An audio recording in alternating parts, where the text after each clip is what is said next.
अगर इस चौखट पर बारात आई तो टोली की जगह उनकी अर्थियां उठेगी और सबसे पहले अर्थी उसकी उठेगी जिसके सर पर सहरा होगा।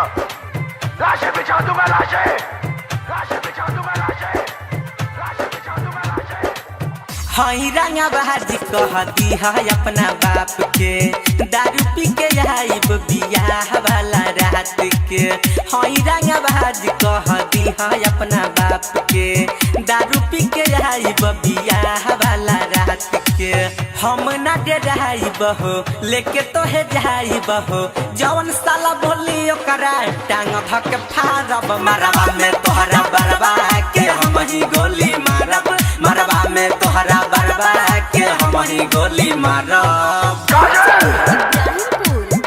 इन हाथों ने सिर्फ हथियार छोड़े हैं, चलाना नहीं भूले। Music by Roshan Kumar. हाँ शीशा के जैसे दिल टूटे न दे हम, अखिया के सामने प्यार लूटे न दे हम। लाशें बिछा दूंगा, लाशें बिछा दूंगा, लाशें। शीशा के जैसे दिल टूटे न दे हम, अखिया के सामने प्यार लूटे न दे हम। बानी तोहरे दीवाना देखिया जई जमाना, शादी के कार्ड तोहरा अंगना में फाड़ब। मरवा में तोहरा बरबा के हम ही गोली मारब, मरवा में तोहरा बरबा के हम ही गोली मारब, मरवा में तोहरा बरबा के हम ही गोली मारब। आखिर तुम्हारा हमारा रिश्ता ही क्या है?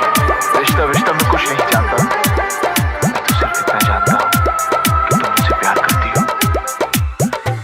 चाहिए जवानऊ हम पूरा करीले, दुनिया के डर से ना पीछे हटीले।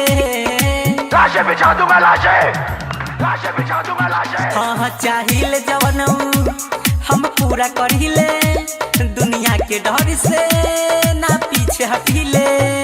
चाहे चली लाठी भाला हम ही डालब जयमाला, भाई तोहर बोली तो ओकरो खचारब। मरवा में साला बरवा के हम ही गोली मारब, मरवा में साला बरवा के हम ही गोली मारब, मरवा में साले बरवा के हम ही गोली मारब। दिखाई मुझे वो खुशियाँ, वो प्यार, ताकि आज तुम मुझसे कह सको कि वो सब झूठ था और सच ये है कि आज तुम किसी और की बनना चाहती हो। गायत्री रिकॉर्डिंग स्टूडियो राजा परसोनी। सुनो दुआरा पर तोहरा बारात जाई, चैलेंज हमारे हो ना लौट के जाई। लाशें बिछा दूंगा, लाशें बिछा दूंगा, लाशें। दुआरा पर तोहरा बारात जाई, चैलेंज हमारे हो ना लौट के जाई।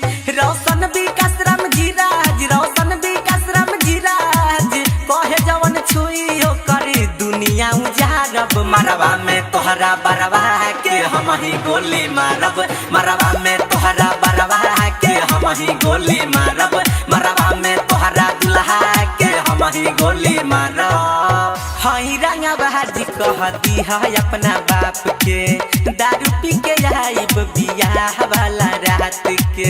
हई रंगा बहाजी कहती है अपना बाप के, दारू पी के आइब बियाह वाला रात के। हम ना डराइब हो लेके तो है जाइब हो, जवन साला बोली ओकरा टांग धक फारब। मरवा में तोहरा बरबा के हम ही गोली मारब, मरवा में तोहरा बरबा के हम ही गोली मारब। बाघ आर्ट रिकॉर्डिंग स्टूडियो राजापुर सोनी बाजार सीतामढ़ी बिहार।